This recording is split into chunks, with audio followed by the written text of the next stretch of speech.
before starting this class, I just want to announce one thing, that you all need to read all those concepts, whatever we discussed in the class, because most probably in the first week of February, I'm going to mark you of this workshop on entrepreneurship. So basics what we studied, तो बहुत basics से अभी हम लोगों ने शुरू किया, तो basics clear होने चाहिए आपके. So I'm going to raise the question from that only. Okay.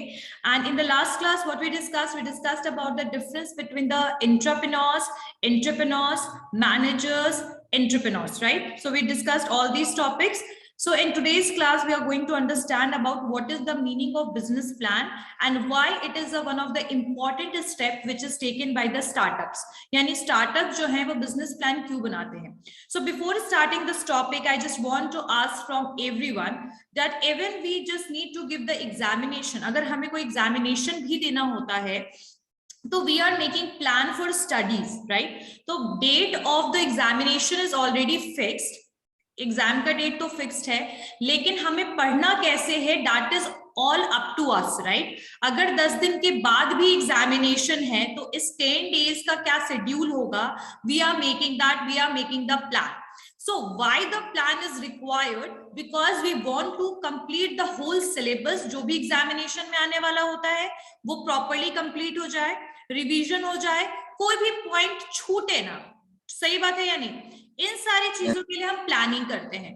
तो the same situation is with the entrepreneurs, that the business plan is required, because अगर आपने कोई भी बिजनेस शुरू किया without plan, so it is not going to work for the long time.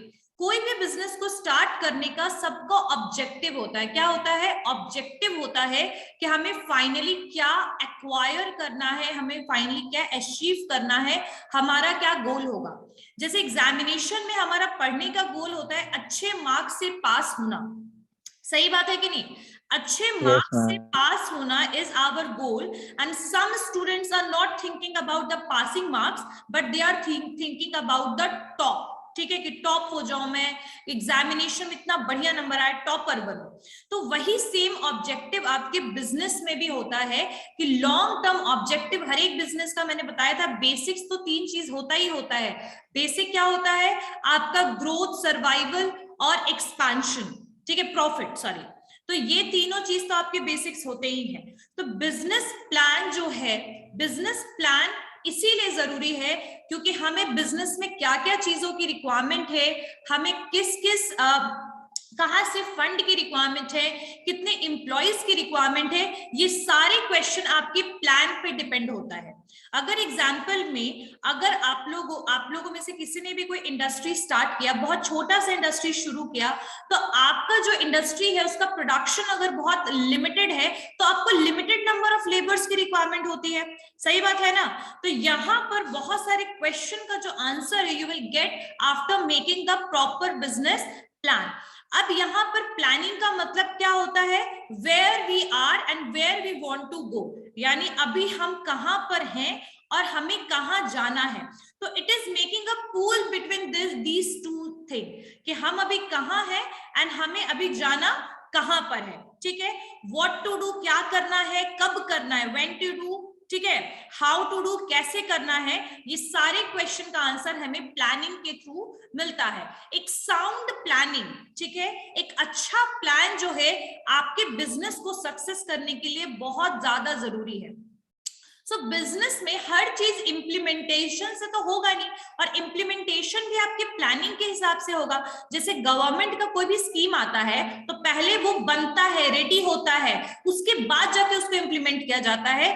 वैसे ही business plan आपका एक ब्लूप्रिंट है. ठीक है, जिस तरीके से एक फोटोकॉपी का पेपर देखते हो, क्या होता है, एक दूसरे कॉपी का ब्लूप्रिंट, मतलब बोल सकते हैं ना, फोटो स्टार्ट होता है. ये ब्लूप्रिंट है जो आपको एक आउटलाइनिंग देगा कि आपका बिजनेस क्या है और कैसे रन करेगा.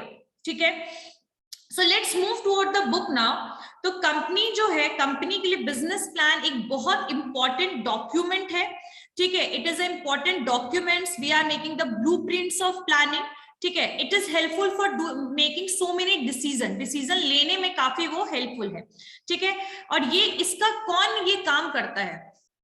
ठीक है, तो बेसिकली ये प्लानिंग का काम कौन करता है? This planning is done by the managers and the some executives and by the top level people.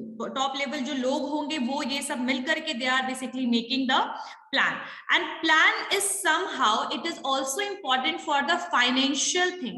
Financial यानी आपको कितना लोन की रिक्वायरमेंट है, कितना फंड की रिक्वायरमेंट है, आपको इस तरीके के बिजनेस को सेटअप करने में कितना पैसा लगेगा. अगर कोई ग्रोसरी स्टोर सेटअप करना चाहता है तो उसको पता है कि मुझे हार्डली अगर मैं इतने आइटम्स रखता हूं अपने स्टोर में तो मुझे 20 लाख की जरूरत है. So it is basically done because we planned about the business. So here it is also helpful for what? For financial decision. ठीक है. It is also basically helpful to persuade the investors. अगर आपके पास एक sound business plan होगा तभी तो जाकर के आप investors को भी persuade करोगे, influence करोगे कि भाई मेरे कंपनी में आप पैसा लगाओ. सही बात है या नहीं? सही बात है कि नहीं? कभी भी कोई इन्वेस्टर्स जो होते हैं, खासकर जो स्टार्टअप्स में पैसा लगाते हैं, चाहे वो एंजल इन्वेस्टर्स हो, चाहे वो हेज हो, कोई भी हो, they are not basically invest in your plan, invest in your business without plan. अगर आप उनको ब्लूप्रिंट नहीं दिखाओगे, अगर आप उनको अपने आइडियाज नहीं बताओगे तो he or she is not going to basically hear your words even, right? So business plan is important for persuading the investors to invest in your company, in your business. It is helpful for taking the financial decision. ठीक है. उसके अलावा बहुत सारे बोल सकते हैं कि it is basically a kind of a road map. Road map समझते हो कैसा होता है? सड़क का नक्शा जिसको हम कहते हैं.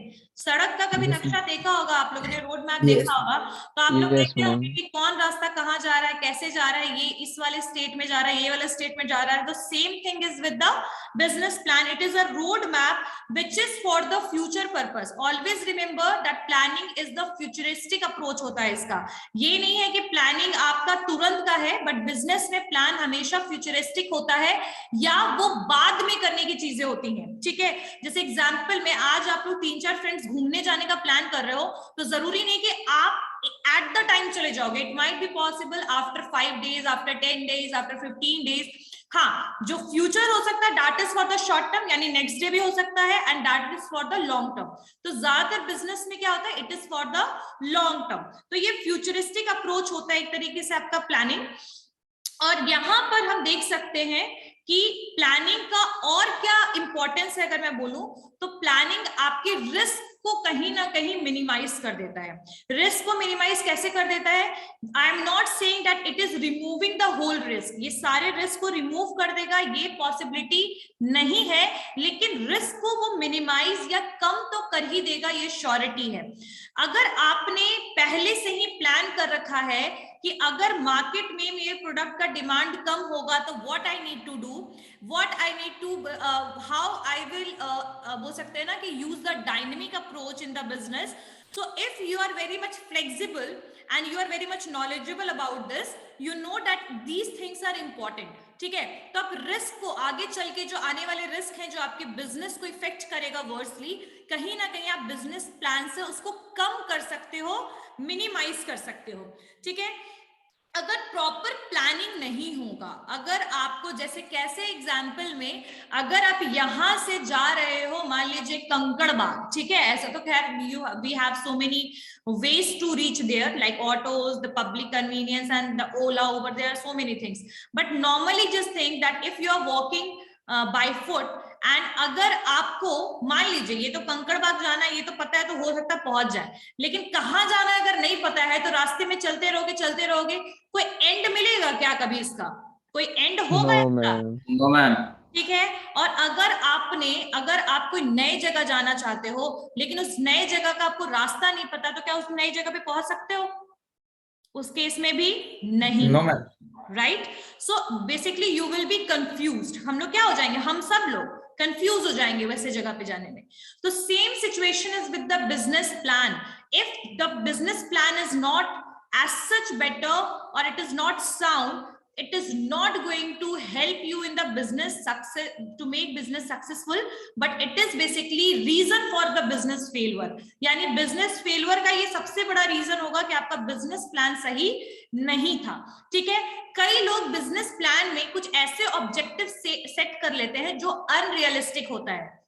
ठीक है, अब एग्जाम्पल में अगर आप मार्केट में जा रहे हो या कोई भी आप ऑनलाइन प्लेटफॉर्म देख लो, जैसे फ्लिपकार्ट का हम एग्जाम्पल अगर लेते हैं, तो when they started in the first, when they introduce their market 2007 में, जब उन्होंने when they introduce the Flipkart, they started selling only one thing and that is books, right? But nowadays we are able to see that they are selling multiple products, multiple type of categories they have.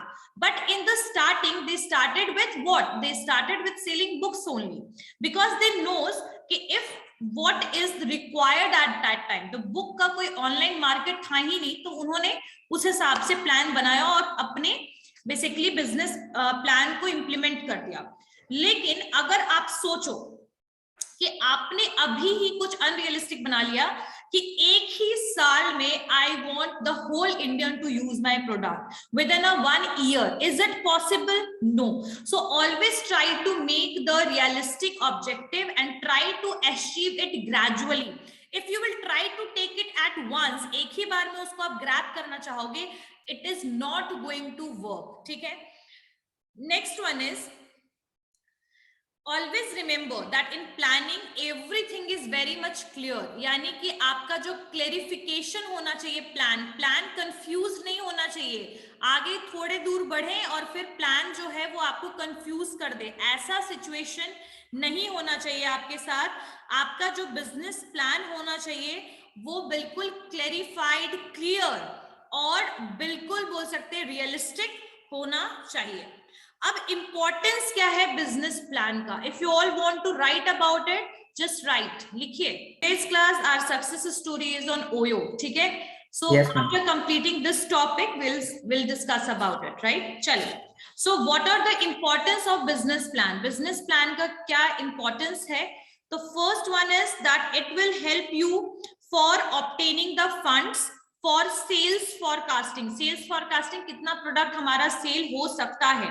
ठीक है, ongoing operation, यानी काम को कैसे करके organise करें.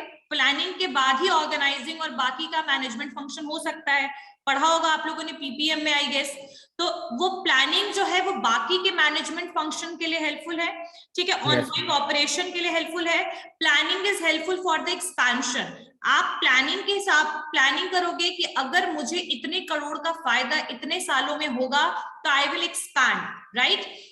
सो expansion, फिर आपके लिए ये फंडिंग के लिए जरूरी है. Reorganizing, restructuring, hiring, other management functions, sales forecasting. तो इन सारी चीजों के लिए आपका बिजनेस प्लान बहुत ही ज्यादा जरूरी है. ठीक है, और इसके लिए हम इंटरनल प्लानिंग का यूज करते हैं. Internal planning that is made within the organization. ठीक है, अब यहाँ पर जो बिजनेस प्लान है ये बहुत सारी चीजों को और भी कवर करेगा, जैसे आपका मार्केटिंग अपॉर्चुनिटीज क्या है, फ्यूचर फाइनेंसिंग रिक्वायरमेंट क्या है, कैसे मैनेजमेंट अटेंशन कैसा है. तो इन सारे चीजों के लिए what we required business plan. ठीक है, अब बिजनेस प्लान को कैसे प्रिपेयर कर सकते हैं? How we can prepare the business plan, what are the various elements of the business plan. Business plan को कैसे प्रिपेयर करेंगे, इसके लिए क्या क्या एलिमेंट्स की रिक्वायरमेंट पड़ेगी. एलिमेंट्स या फिर बोल सकते हैं कंपोनेंट क्या क्या है बिजनेस प्लान का.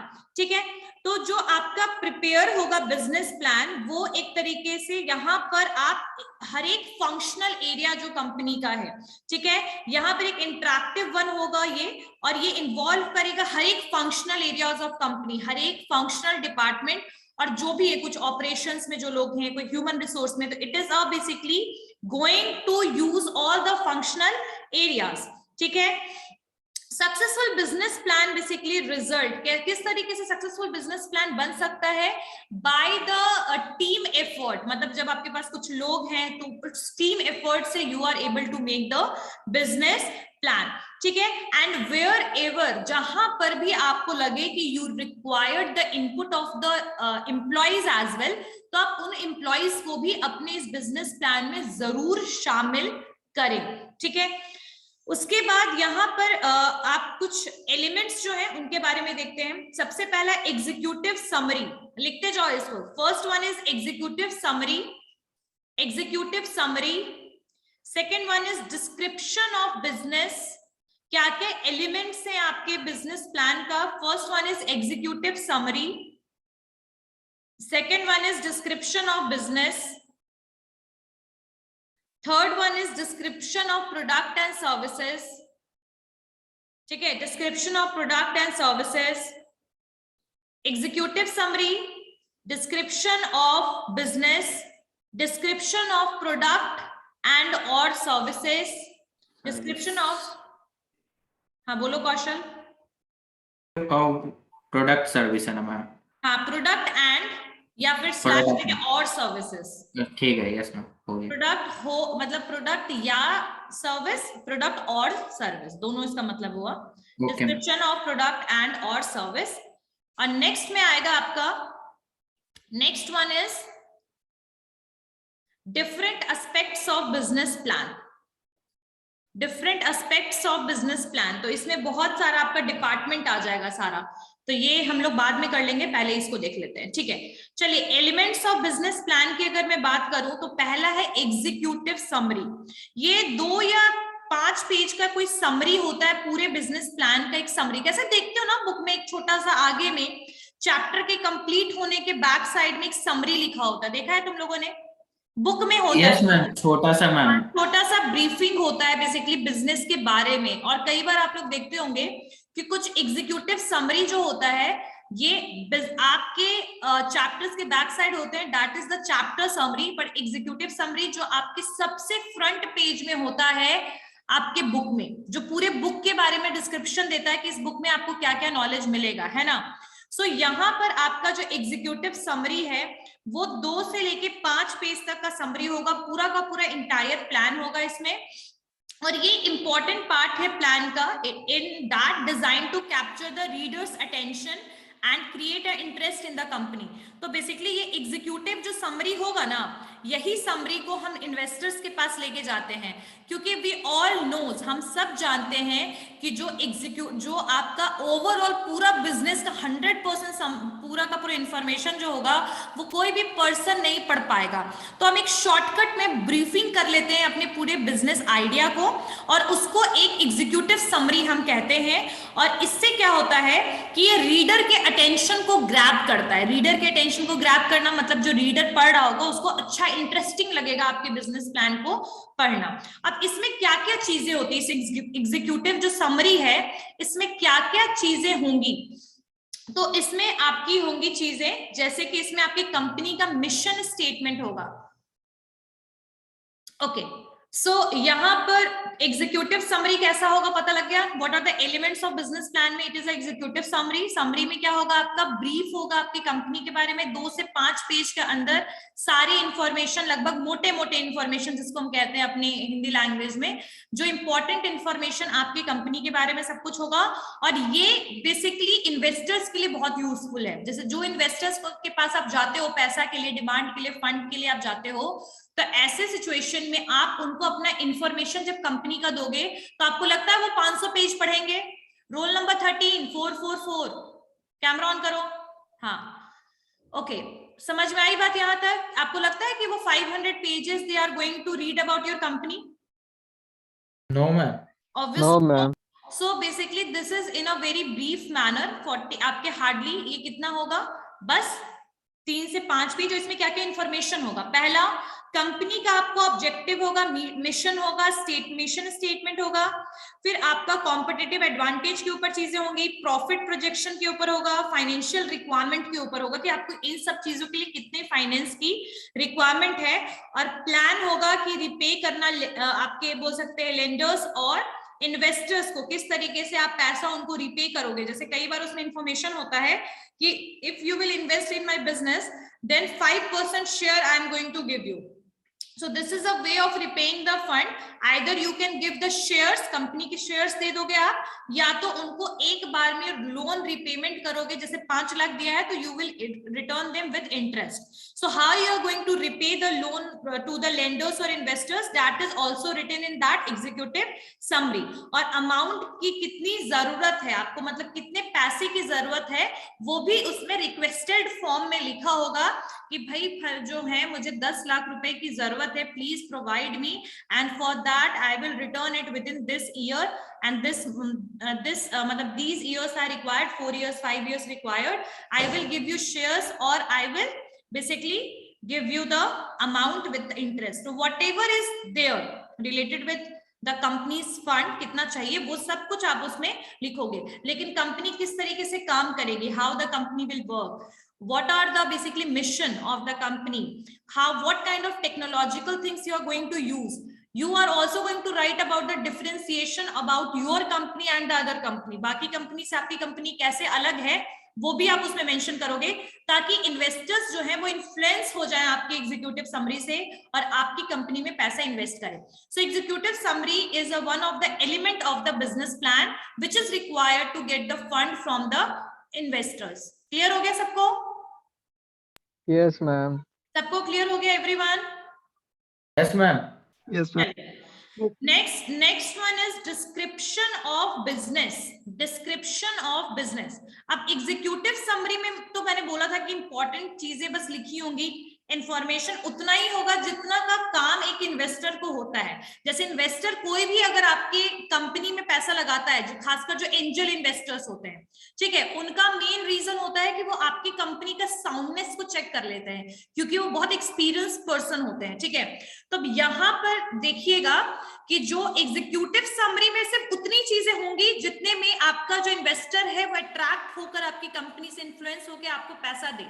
अब डिस्क्रिप्शन ऑफ बिजनेस में क्या क्या चीजें होंगी, यहाँ पर आपके बिजनेस का पूरा इंफॉर्मेशन वाइड वे में, मतलब अच्छे से पूरा इंफॉर्मेशन जो होगा वो गिवन होगा. सो डिस्क्रिप्शन ऑफ बिजनेस में क्या होगा, it is not only going to consist the profile of business, मतलब बिजनेस किस टाइप का है सिर्फ उसका प्रोफाइल ही कंसिस्ट नहीं करेगा, बल्कि यहाँ पर पूरा पिक्चर होगा आपकी इंडस्ट्री का कि कंपनी कैसे ऑपरेट करेगा, हर एक बिजनेस से रिलेटेड चीजें, ग्रोथ पोटेंशियल क्या है वो पूरा इलैबोरेटेड फॉर्म में रहेगा कि आपका ग्रोथ पोटेंशियल क्या है. उसके अलावा आप कंपनी के ऑपरेटिंग एनवायरनमेंट के बारे में बताओगे, आप अपने नेक्स्ट प्लानिंग के बारे में बताओगे कि न्यू प्रोडक्ट्स आप क्या लॉन्च करना चाह रहे हो इसके बाद, ठीक है, आप क्या कहाँ एक्सपैंड करना चाहते हो, मतलब हर चीज यहाँ पर आपका हर एक इंफॉर्मेशन आप यहाँ पर दोगे. आप डेवलपमेंट ऑफ इंडस्ट्री के बारे में बताओगे, आउटलुक बताओगे, कॉम्पिटिटिव, खैर वहां भी था, यहाँ पर भी कॉम्पिटिटिव एनवायरनमेंट के बारे में बताओगे, और उसके अलावा आप अपनी कंपनी का यूनिक फीचर बताओगे कि आपकी कंपनी वही कैसे अलग है, जो आप एग्जीक्यूटिव समरी में 1 लाइन में लिखोगे यहाँ पर वो 10 लाइन में लिखोगे. तो यहाँ पर, और उसके अलावा आपका R&D कितना स्ट्रॉन्ग है, यानी रिसर्च डेवलपमेंट का काम कैसा चल रहा है. So here in this description of business, you are going to write everything about the business, not only the name, not only the amount, and not only the product, but what kind of decision you are going to take further, what new products you are going to introduce, how you are doing the work of the research and development, each and everything you are going to tell about the environment of the business as well. तो ये सारी चीजें आप description of business में बताओगे. Clear हुआ सबको? यहां तक समझ में आया? Yes, ma'am. Okay. Now the next one is description of product and or service. See, if you are starting the business, the main thing is sell the product. Product को sell करना तो आपका main aim होगा ही, because after selling the product you are able to get the amount, and with amount you are able to do the further activities of the business, like you are going to do the working capital के लिए आप use करोगे, employees को salary देना, ये सारी चीजें कहाँ से आएगी, आपके product को या service जो भी आप sell कर रहे हो उनसे ही आएगी. तो यहाँ पर हर एक कंपनी जो होती है, they are basically first of all try to differentiate their product from the competitors. अगर आपका प्रोडक्ट डिफरेंस नहीं है मार्केट में जो भी एग्जिस्टिंग प्रोडक्ट है उससे, तो तो आप ये मान के चलिए कि आपके प्रोडक्ट का डिमांड एकदम से इंक्रीज हो जाए, ये पॉसिबल नहीं है, क्योंकि customer trust, customer loyalty, brand loyalty भी कुछ चीज होती है मार्केट में, है ना। तो कस्टमर के नीड को स्पेसिफाई करिएगा कि किस तरीके से आपने नीड को देखा और उसके बाद आपने उस नीड को किस तरीके से मेट करने के लिए अपने फॉर्म में प्रोडक्ट को बनाया, कौन सी सर्विस आप दे रहे हो और कस्टमर का इससे क्या क्या बेनिफिट्स जुड़ा हुआ है, इस प्रोडक्ट से क्या क्या बेनिफिट जुड़ा हुआ है, ठीक है। उसके अलावा आपके प्रोडक्ट का प्रोडक्ट लाइफ साइकिल क्या हो सकता है, प्रोडक्ट लाइफ साइकिल यानी आने वाले समय पे ये कितना दिनों तक, कितने सालों तक ये आपका प्रोडक्ट मार्केट में रहने के चांसेस हैं। जैसे मैंने बताया था कि टेक्नोलॉजिकल प्रोडक्ट में पीएलसी बहुत शॉर्ट होता है, बहुत छोटा होता है लाइफ, लेकिन यहाँ पर आपको पीएलसी बताना है और आपके सेल्स और मार्केटिंग पे क्या इफेक्ट पड़ सकता है वो सब, मतलब सेल्स और मार्केटिंग स्ट्रैटेजी आपका क्या होगा प्रोडक्ट को लेकर के, प्रोडक्ट लाइफ साइकिल की स्ट्रैटेजी क्या है, पीएलसी मतलब प्रोडक्ट का क्या बेसिकली किस टाइप का प्रोडक्ट है, कितने दिन तक मार्केट में रहने के चांसेस हैं, ये सारे के सारे इंफॉर्मेशन आप प्रोडक्ट एंड सर्विस के बारे में अपने बेसिकली इंफॉर्मेशन और डॉक्यूमेंट में इसको लिखोगे, मेंशन करोगे, डिस्क्राइब करोगे, ठीक है। So I guess these are the points and there are some different aspects of the business plan as well, like how you are going to use the human resource, how you are going to use the marketing aspects. So there are some other points which is mentioned in the different aspects of business plan. So we are going to understand about these points in the next class. But before that, let's start with our success story, right? Yes. अब different Yes, aspect, ma'am. हाँ, तो आपका जो products and service की description, executive summary, ये सारे आपके क्या है, ये सारे आपके एलिमेंट्स हैं बिजनेस प्लान के। The different aspects of business plan, we are going to cover it in the next class if we'll get the time right today, even we'll complete it after completing the success story. Okay, so I'm sharing the screen. Okay, so you all are able to see the screen. आप लोग सबको screen दिख रहा है? Yes, ma'am. Okay. Yes, ma'am. So OYO rooms, right?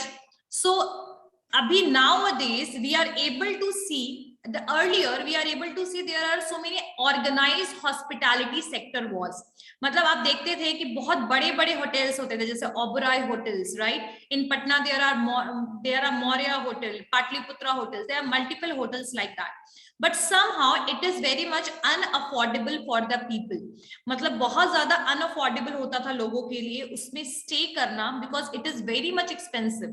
And if we'll go toward the other level, we are able to see there are very much so many cheap hotels as well. So the staying problem and the problem of the hospitality was basically faced by Ritesh Agarwal as such, ठीक है, उनके द्वारा भी ये सारी चीजों को face किया गया और उसके बाद ये इन्होंने एक आइडिया जनरेट किया, that is of the OYO rooms, like the e-commerce platform, this is also a platform where the number of the hotels, they are basically tie up with the OYO rooms and they are providing the facility of the staying hotel and accommodation facilities they are providing. So what he says, इनका क्या कहना है, the founder of OYO room Ritesh Agarwal का क्या कहना है, just read this line, leader should not just build and accumulate wealth but give back to the society. उनका कहना है कि जो लीडर्स होते हैं वो सिर्फ और सिर्फ पैसा कमाते हैं, पैसा को जमा करते हैं, एक्यूमुलेट करते हैं, संजोते हैं, यही नहीं होता है, बल्कि हमें सोसाइटी को बैक करना चाहिए। जो पैसा हमने सोसाइटी से अर्न किया, we just need to provide something in return और back to the society. So this is the line which is given by the Ritesh Agarwal, the founder and CEO OYO hotels and homes. So how this story was started, ये story एक successful story कैसे शुरू हुआ इसके बारे में पढ़ते हैं। तो रितेश अग्रवाल जो है वो एक टीनेज बॉय हैं, अभी भी उनकी एज बहुत ज्यादा नहीं है। तो उनकी स्टोरी कैसे स्टार्ट होती है, मतलब अभी थोड़ा सा मैं इंफॉर्मेशन दे देती हूँ बेसिक्स, कि अभी इसका लगभग 360 करोड़ इसका वैल्यूएशन है और बोल सकते हैं चीपेस्ट और इफिशिएंट प्राइस में they are providing the room facility and बोल सकते हैं अकोमोडेशन फैसिलिटी। और पर्सनली जो बोल सकते हैं रितेश अग्रवाल की जर्नी कैसे शुरू की हुई वो देखते हैं। So he was born to a business class family in the Bisam Cuttack in Odisha. मतलब he is basically from Odisha and उनका जो birth हुआ था वो एक business family, business class family में उनका birth हुआ और उन्होंने बोल सकते हैं उड़ीसा के सेक्रेड हार्ट स्कूल में इनकी पढ़ाई हुई, ठीक है। During the growing up days in the I think the name is Rayagada, ठीक है, उड़ीसा। इनकी जो बोल सकते हैं जो अपब्रिंगिंग थी वो यहीं पर हुई, उड़ीसा में हुई। और इनको बहुत सारी चीजों पढ़ना लिखना इनको अच्छा लगता था, लेकिन he is a college drop out, let me tell you about it. लेकिन फिर भी चलिए बताती हूँ कि it is all about the fun and learning for him, but his ways were rather unconventional from those others kid. तो इनको पढ़ना लिखना पसंद था लेकिन कन्वेंशनल तरीका नहीं पसंद था। कैसे कन्वेंशनल तरीका क्या होता है, ट्रेडिशनल तरीका क्या होता है, किताब खोलो पढ़ाओ, ABCDEFG लिखिए तो सब बच्चे ABCDEFG लिखेंगे। The way he basically learn करना चाहते थे चीजों को, उनको मजा भी आता था, लेकिन जो तरीका यूज होता था, the ways they were using for that is not suitable for him. इनको लगता था कि ये उनके लिए सुटेबल नहीं है, ठीक है। सो ये always basically toward the unconventional, एक एक्सेप्शनल नहीं होते हैं क्लास में जो एकदम अलग होते हैं बच्चे, वैसे टाइप के ये भी थे। उनका जो मन लगता था, he was very much happy when he is doing work on computer, मतलब कंप्यूटर पे काम करना इनको बहुत अच्छा लगता था और ये हमेशा कुछ ना कुछ नया उसमें फाइंड आउट करने की कोशिश करते रहते थे, ठीक है, नए स्टफ को ढूंढने की कोशिश करते रहते थे। और इनका सबसे ज्यादा इंटरेस्ट जो था वो सॉफ्टवेयर पे था। सॉफ्टवेयर में पता है ना तुम लोग को कोडिंग करना पड़ता है, कोडिंग, ठीक है। तो सॉफ्टवेयर में इनका ध्यान था, मतलब इनका इन शॉर्ट इंटरेस्ट जो था दैट वाज इन कोडिंग, ठीक है।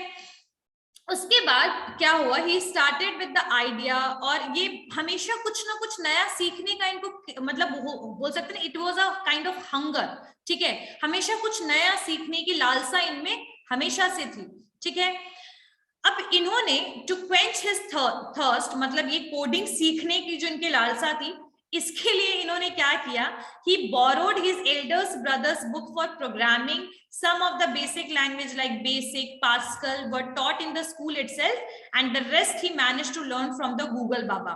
तो he was very much बोल सकते हैं ना क्यूरियस पर्सन, और हमेशा नई चीज सीखने वाली जो चीजें थी उसी ने क्या किया, इनको फोर्स किया, उन्होंने अपने बड़े भाई के कुछ प्रोग्रामिंग के किताब ले लिए, मांग लिए उनसे। और उसके बाद कुछ बेसिक लैंग्वेज की पढ़ाई स्कूल में तो होती थी, जैसे पास्कल, बेसिक, तो ये सब चीजें तो उन्होंने स्कूल में सीख लिया। और बाकी जो चीजें उनको लगता था कि वो स्कूल में नहीं बताया जा रहा है, वो गूगल बाबा की हेल्प से सीख लेते थे। He had started coding when he was just 8 years old. कितना साल उनका उम्र था जब उन्होंने कोडिंग शुरू किया? 8 years, सिर्फ 8 साल इनकी उम्र थी। 8 साल में तो हम लोग ABCD से बाहर नहीं निकल पाते आजकल के बच्चे। And just imagine he was doing coding. Even मैं यही आपको बता रही हूँ कि उन्होंने कोडिंग 8 साल की उम्र में ही शुरू कर दिया। So software had obviously become his love, मतलब he just love this software and coding and all. And by the time he reached his 10th grade, he had made up his mind that he wanted to take up the coding for a living. मतलब जब वो 10th class में पहुंचे, सोचिए 8 साल से coding शुरू किया, 10 साल की उम्र में 10th क्लास में जब वो पहुंचे, at that time he understand कि कोडिंग ही अब इनकी जिंदगी है और पूरी जिंदगी कोडिंग के साथ ही बीतेगी। तो this kind of mentality he have when he was in class 10, 10वीं कक्षा में इनका ये सिचुएशन था। सोचिए, he had made up his mind, coding तो हो गया। In 2009, Ritesh left for Kota to join IIT. This is the normal craze जो 20th century के कुछ बच्चों में जिनके बर्थ था उस समय उनका ये सोच था। IIT के लिए अभी भी लोग कहाँ जाते हैं? Kota. Kota is a hub for making the people. IIT बनाने के लिए वो फेमस है। तो ये भी 2009 में कोटा चले गए, ठीक है, टू ज्वाइन IIT। IIT को ज्वाइन करने के लिए कि ज्वाइन करेंगे क्लियर करेंगे। And in no time we figure that Kota was nothing but a place where one could learn coding. ठीक है, तो मतलब उन्होंने इतने मतलब बहुत कम समय में इन सब चीजों का एनालाइज कर लिया कि जो कोटा है वाज एनीथिंग, मतलब कुछ भी है, but it is a place जहां पर कोई भी कोडिंग लर्न कर सकता है, सीख सकता है। Hence, his dream of coding took a backseat, and as he had a lot of time to spare, he started attending Bansal tutorials that his dad had got him enrolled into. तो he was took admission in the Bansal tutorials, वहां पर कोटा में, वहां पर इन्होंने admission लिया जहां पर उनके फादर ने उनका एडमिशन करवाया। तो जितना भी टाइम इनका बचता था वो सारा का सारा ये कोडिंग में लगाते जाते थे। ठीक है, the rest of the time he used to chill and travel around a lot, मतलब ये क्लास करते थे, उसके बाद फिर घूमने चले जाते थे। ठीक है, he even started writing a book, मतलब उस टाइम पे इन्होंने कुछ बुक भी लिखना शुरू कर दिया, and ended up with inscribing Indian engineering colleges, a complete encyclopedia of top 100 engineering college. तो उन्होंने कैसे, आप लोगों ने देखा है ना विकिपीडिया, जिसपे आप जो भी इंफॉर्मेशन डालोगे सारा इंफॉर्मेशन मिल जाता है। इन्होंने इस तरीके से 100 कॉलेज के बारे में एनसाइक्लोपीडिया में लिख दिया ताकि लोग उसको इजिली क्या कर पाए, ढूंढ पाए। ठीक है, अब जैसे बहुत लोगों को इंजीनियरिंग कॉलेज के बारे में इंफॉर्मेशन नहीं होता है, तो हम लोग क्या करते हैं, गूगल करते हैं। ठीक है, कॉलेजेस की इंफॉर्मेशन के लिए, और आजकल तो बेसिक से बेसिक इंफॉर्मेशन के लिए, किसी जगह का एड्रेस निकालने के लिए, बेस्ट प्लेस, बेस्ट रेस्टोरेंट, सब चीज के लिए we are using Google nowadays, right. So what he did even उन्होंने क्या किया कि उन्होंने टॉप 100 इंजीनियरिंग कॉलेज के बारे में एनसाइक्लोपीडिया में मेंशन कर दिया। ठीक है, एनसाइक्लोपीडिया में सारी चीज, मतलब पूरा का पूरा इंफॉर्मेशन एक सर्च इंजन की तरह they started. He book turn, मतलब उस पूरे बुक में उन्होंने पूरा इंफॉर्मेशन लिख दिया। This book turned out to become a huge on Flipkart and was sold out in a while too. मतलब वो जो 100 इंफॉर्मेशन, 100 जो कॉलेजेस के बारे में जो इंफॉर्मेशन था, उसकी किताब फ्लिपकार्ट में तुरंत के तुरंत सारी की सारी बिक गई। ठीक है, in fact the tutorials he went to also had this book and this picture was right on the cover, यानी कि जिस ट्यूटोरियल में वो पढ़ाई कर रहे थे वहां पर भी इस बुक के बारे में काफी चर्चा हो गई, और उस बुक में इनका भी एक फोटो साइड में कॉर्नर में था। When he turned 16, ठीक है, जब उनकी 16 ईयर एज थी, तो रितेश जो थे was chosen among the 240 children to be a part of the Asian Science Camp held at the TIFR in Mumbai। मतलब 240 बच्चों में से इनका भी नाम था आपके किस चीज के लिए, एशियन साइंस कैंप के लिए, जो ऑर्गेनाइज करवाया गया था Tata institute of fundamental research के द्वारा मुंबई में। जो कैंप है was an annual forum for pre collegiate students who aimed at promoting discussion for the betterment of science in the region। और ये जो कैंप था ये एक एनुअल फोरम था जो प्री कॉलेजिएट स्टूडेंट के लिए, जो कॉलेज में नहीं है, कॉलेज जाने से पहले के स्टूडेंट के लिए था। और इसका मेन रीजन था किस तरीके से प्रमोट किया जा सकता है साइंस को रीजन में। तो इस चीज के लिए ये जो था कैंप ऑर्गेनाइज किया गया था, और उसी कैंप का हिस्सा कौन थे, आपके Ritesh, right. During that time, उस समय पर रितेश जो थे, due to the leverage of free time also use to travel a lot, क्योंकि उनके पास समय भी काफी होता था, तो वो कई बार इधर उधर घूमने फिरने भी चले जाते थे। And stayed in the PG, यानी कि जो पेइंग गेस्ट जिसको हम कहते हैं, पीजीज में वो रुकते थे, बजट होटल में रुकते थे। And because there was nothing left to interest him about Kota, he often used to take a train to Delhi. जब उनको लगा कि कोटा में कुछ भी इंटरेस्टिंग नहीं बचा है, तो वो दिल्ली चले जाया करते थे। सोचिए, उड़ीसा से पहले कहाँ कोटा गए, फिर कोटा से दिल्ली चले मतलब ऐसे ही, मतलब वो हमेशा दिल्ली से, मतलब दिल्ली चले जाते थे, कोटा से दिल्ली चले जाते थे। Often used to take a train to Delhi. He used to stay at odd bed and breakfast, मतलब जो वहां पर वो रुकते थे वो बहुत ही, बोल सकते हैं कि खराब स्थिति के होटल्स भी होते थे, ऑड बेड होते थे, उसमें ब्रेकफास्ट अच्छे नहीं होते थे।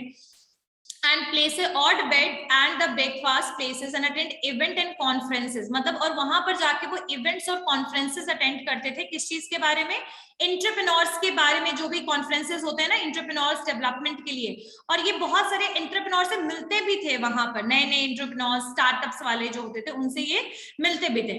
And because he could not afford the registration cost, he would often just sneak in. और कई बार ये रजिस्ट्रेशन कॉस्ट को अफोर्ड नहीं कर पाते थे जो कॉन्फ्रेंसेस वगैरह के लिए होते थे, तो ये बस ऐसे ही एंटर भी कर जाते थे. And that is where it all started. और ये वही जगह था जहां पर ये सारी चीजें, यहीं से इनकी एंटरप्रेन्योर बनने की कहानी शुरू हुई. Life as an entrepreneur, life as an entrepreneur की अगर हम बात करें तो सबसे पहले what was done, formation of ओराबल. फॉर्मेशन इन्होंने सबसे पहले, ओयो से भी पहले ओराबल नाम से स्टार्ट किया इन्होंने अपना एक बिजनेस. इन 2011 रितेश जो थे ही मूव टू दिल्ली, ये दिल्ली चले गए और with the intention of starting up something for his own. मतलब ये कुछ अपना शुरू करना चाहते थे. 2011 में फाइनली ये दिल्ली चले गए, मतलब 2 सालों में ही, 2009 में कोटा आए, फिर 2011 में फाइनली दिल्ली चले गए. And he started preparing for SAT to move the US for further study.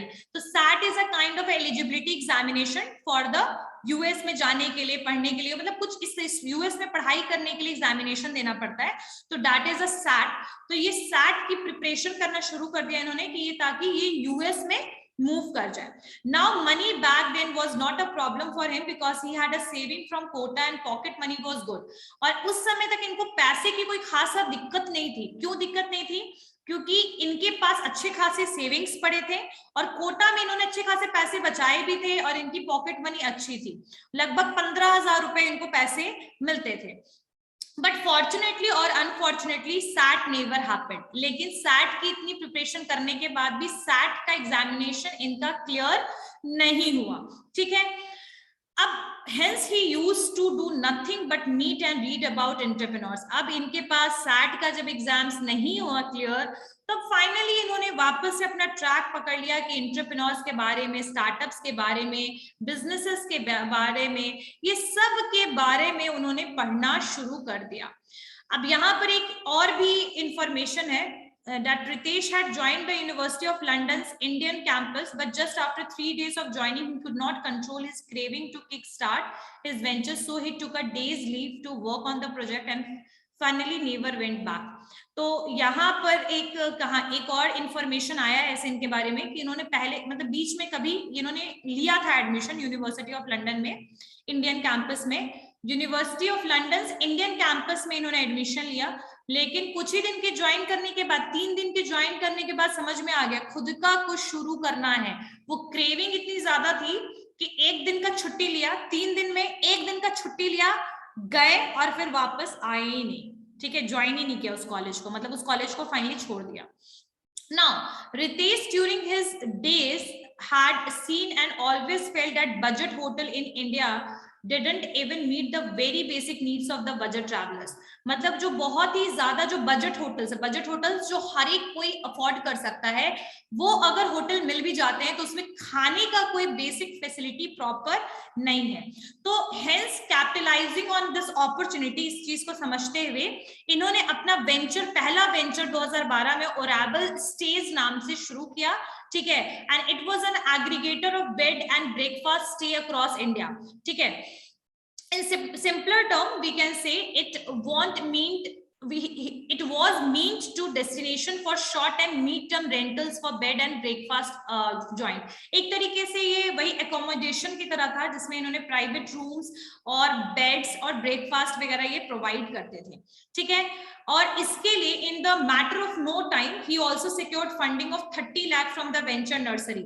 और एक वेंचर नर्सरी से इन्होंने इस पे 30 लाख रुपए भी लगा दिए. ठीक है. अब इसके साथ इनका एक बोल सकते हैं, इनका स्टार्टअप को क्या मिल गया, नर्चर मिल गया. जैसे नर्चर कैसे प्लांट्स का होता है, वैसे ही he started basically he did funding in this Oracle stage, right? With sufficient money in his pocket में अच्छा खासा पैसा था, he started working on his newfound interest and at the same time he also presented this idea of the Thiel fellowship. एक global contest था जिसमें student जो under as 20 के थे उनको बेसिकली टॉप 10 विनर्स को मिलने वाला था कुछ पैसा, लगभग 1 लाख डॉलर, ठीक है। और इन्होंने over 2 years and about 2.7 lakh a month as well as guidance and other resources, मतलब कोई खेल फेलोशिप था, जैसे कैसे हम लोग स्कॉलरशिप कहते हैं वही फेलोशिप था, ग्लोबल कॉन्टेस्ट था, जहां पर जो भी बच्चे 20 साल की उम्र के कम हैं वो लोग टॉप 10 विनर बनने पे उनको कुछ पैसे मिलते फेलोशिप के लिए, ठीक है, लगभग 2.7 लाख मंथ का। और उसके ऊपर से आपको और भी इंफॉर्मेशन मिलता है स्टार्टअप्स के बारे में। तो ये सारी चीजें पीटर थियल ने बताया था, मतलब ये फेलोशिप उन्हीं के द्वारा ऑर्गेनाइज करवाया हुआ था। To drop out of the school and create a startup, मतलब जो वैसे बच्चों के लिए जो ड्रॉप आउट थे स्कूल के लिए और जो स्टार्टअप शुरू करना चाहते थे, from PayPal co-founder of Facebook and Facebook investor Peter Thiel के द्वारा ये बेसिकली फेलोशिप ऑर्गेनाइज हुआ। ये कहीं ना कहीं दिस वाज बेसिकली ये भी इन्होंने अर्न करना शुरू कर दिया रितेश अग्रवाल ने। With the newfound confidence, he started working even more rigorously, but to his hard luck, their business model did not seem to picking up. लेकिन जो इनका business model था, Audible Stay जो था, बहुत अच्छा काम नहीं कर रहा था. And as much as he tried, things just were not falling in the place. बहुत कोशिश कर रहे थे लेकिन बहुत अच्छे तरीके से इनका बिजनेस तब भी नहीं चल रहा था. Ritesh even got Manish Sinha of Gurgaon based Cinnamon Stays as their co-founder, but unfortunately it still didn't help and Manish eventually had to quit the company. और रितेश ने इवन मनीष सिन्हा जो गुड़गांव के, गुरुग्राम जिसको हम कहते हैं, इसीलिए वो गुरुग्राम ही मेरे मुंह से निकल रहा था, गुड़गांव और गुरुग्राम दोनों सेम है। तो मनीष सिन्हा जो थे उस समय गुरुग्राम के बेस्ट सिनामन स्टेज के जो थे वो उनको भी को फाउंडर इन्होंने बना लिया, मतलब एज अ को founder he also appointed him for the company, but इतना अच्छा चला ही नहीं कंपनी, तो मनीष जो थे उन्होंने भी फाइनली क्विट कर दिया कंपनी को, ठीक है। अब यहाँ पर क्या हुआ, as the matter of fact tried, बहुत ज्यादा कोशिश करने के बाद भी इनकी कंपनी प्रॉपरली काम नहीं कर रही थी, तो फाइनली क्या हुआ, दैट ओरेबल stage was transformed into the OYO rooms. अब ये कैसे शुरू हुआ, दैट इज व्हेन रितेश जो थे went into the thinking mode, अब वो सोच वाले मोड में चले गए कि भाई कैसे अपने बिजनेस को प्रॉपरली रन किया जाए, कैसे अपने बिजनेस को फाइनली सक्सेसफुल वेंचर में कन्वर्ट किया जाए। और उनके लिए बहुत बड़ा ये बोल सकते हैं ना, the biggest pain on the face of this earth while travelling was to find a good, affordable and most importantly available hotels to stay in, but like always most of us ended up with the staying in the crappy place with the equally crapping staff, food etc, which killed the whole trip.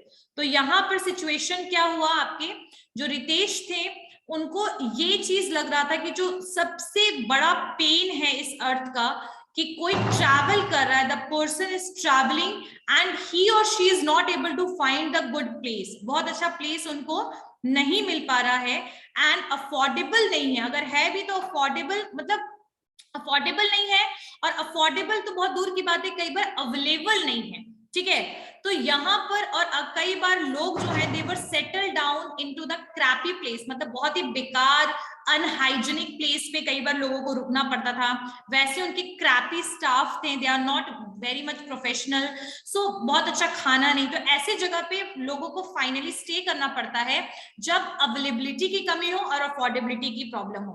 तो इसने कहीं ना कहीं accommodation वाले इस trips के जितनी भी चीजें उन्होंने ट्रिप किया, जहां जहां उनको ये फेस करना पड़ा प्रॉब्लम, इन सब चीजों को इन्होंने रिमाइंड करना शुरू किया, याद करना शुरू किया, और उसके बाद उनको याद आया कि कितनी बार अच्छे जगह पे नहीं रह पाए और पैसा भी देना पड़ गया अच्छा खासा। तो ऐसा भी होता है जब कोई चीज अवेलेबल हो जाता है तो लोगों को ज्यादा पैसा दे करके क्रैपी प्लेसेस पर भी रुकना पड़ता है, ठीक है।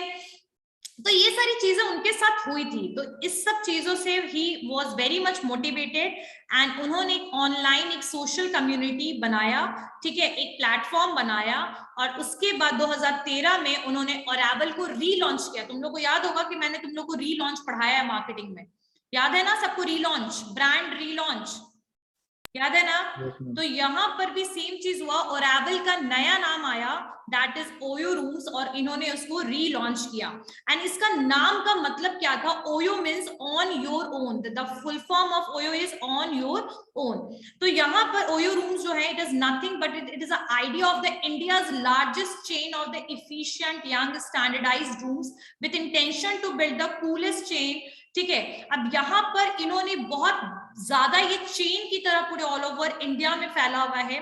प्राइसेस बहुत ही ज्यादा बेसिक, लो और बहुत ज्यादा अफोर्डेबल, साथ साथ में अवेलेबिलिटी की कोई दिक्कत नहीं।